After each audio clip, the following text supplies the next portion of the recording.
Pati sa bahagi ng Baho de Masinloc sa Zambales, manghaharang at nagpapadala ng mga radio challenge ang mga tauhan ng China.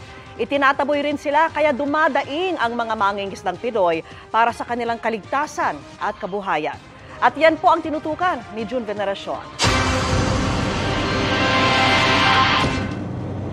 Sa latest aerial patrol ng Northern Luzon Command, makikita sa Scarborough Shoal o Baho de Masinloc ang nagpapatrolyang barko ng China Coast Guard. Yan ay kahit nasa West Philippine Sea naman na sakop ng Exclusive Economic Zone ng Pilipinas, ang Baho de Masinloc. May mga militia vessel ding namataan. Tuloy-tuloy po yung ating pagpagawa ng ating maritime patrols para maprotektahan po talaga natin yung ating territorial waters against foreign aggressors. Sa maritime patrol doon nung nakarang buwan, mahigit 20 radio challenge ang natanggap ng BRP Dato Sanday mula sa China Coast Guard. 2 beses din itong hinarang ng barko ng China.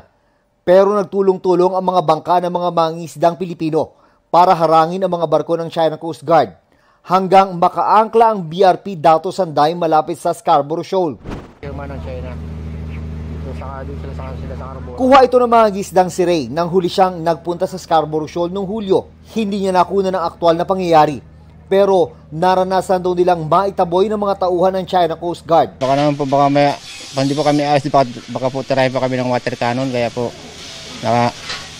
napag-isip-isip po ng kapitan na umalis naman po kami. Nasa mahigit 120 nautical miles lang ang layo ng Scarborough Shoal mula rito sa Masinloc, Zambales.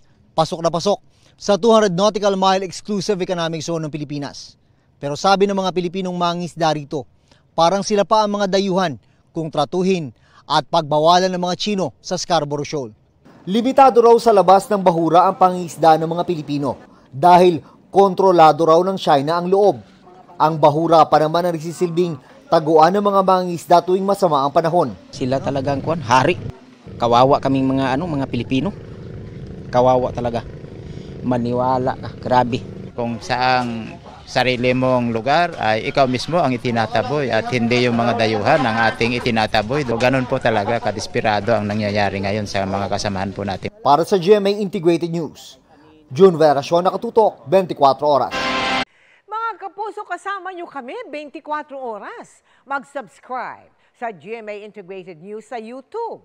Sa mga kapuso abroad, bisitahin ang GMA Pinoy TV at www.gmanews.tv.